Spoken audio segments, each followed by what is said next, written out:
Bonjour Pékin, je commence avec la situation sécuritaire en Libye où l'organisation État islamique a revendiqué l'attentat commis lundi dernier dans une petite ville au centre du pays. Cet attentat qui a causé la mort de plus de 5 personnes, dont 3 civils, et l'enlèvement de 10 autres, indique le retour de ce groupe terroriste au sud du pays. Selon les observateurs, le groupe État islamique est affaibli, mais pas fini, et que sa défaite en Irak et en Syrie peut l'activer en Libye. Le maréchal Khalifa Haftar, le chef de l'armée libyenne et l'homme fort de la Libye, a annoncé une nouvelle opération pour sécuriser le sud. Concernant l'attaque de lundi dernier, les habitants sont persuadés qu'il s'agit d'une vengeance. En effet, il y a 2 semaines, ce sont ces habitants qui ont livré 2 membres libyens du groupe État islamique à l'armée libyenne.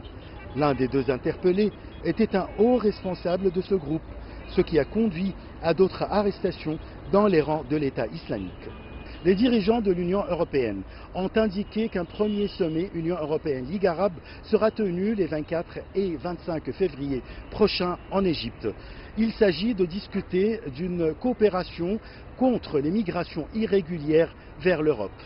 À cet égard, le président du Conseil européen, Donald Tusk, a rendu hommage aux efforts déployés par l'Égypte qui a réussi à empêcher tout départ de migrants par voie de mer.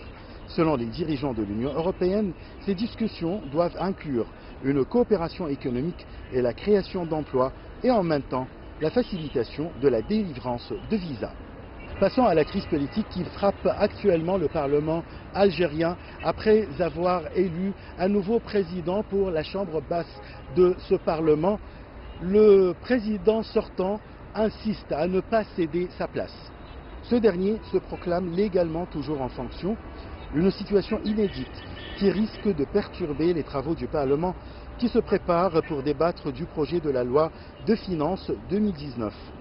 Sur fond de conflit, les députés du FLN, ou le parti du président Abdelaziz Bouteflika, multiplient depuis plusieurs semaines les pressions sur le président sortant pour le pousser à démissionner sans succès. Ce dernier insiste qu'il ne partira pas sans que le président ne le lui demande. Le président algérien Abdelaziz Bouteflika ne s'est pas publiquement prononcé sur le conflit au Parlement, mais le président de l'Assemblée, nouvellement élu, n'a pas manqué dans son premier discours d'adresser ses remerciements au président de la République d'avoir accordé son élection.